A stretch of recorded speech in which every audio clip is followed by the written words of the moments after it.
To get more of a sense of what it's like to configure a firewall, let's use iptables on Linux. So I'm going to use iptables in this mode where I have a virtual machine running on my laptop, and I'm going to configure the network firewall for what can go into and out of that virtual machine. iptables can also be used on a machine that's acting as a router to configure what packets are forwarded back and forth. So that's how you would use it more in a router setting, but we can get the same idea by using it as a machine-specific firewall. iptables works in cooperation with the operating system's network layer, and it's configured from the outside by running the iptables command line program. On this command line, you give it flags and rules that change the firewall's configuration.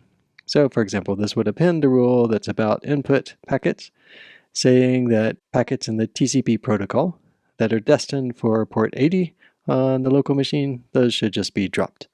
Or similarly, you could say any output packet that is destined for this address should be dropped. Or any packet coming on this particular device that is going to this subnet, that is any address in this prefix, those should be dropped. Instead of dropped, you can use accept and so on, and we'll see how that works out. You could see the iptables man page for more about the language of modifying the firewall configuration, but I'll show you a few examples in a moment. Windows and macOS don't use iptables, but the operating systems provide similar functionality, and you can adjust the firewall rules through System Settings dialogs.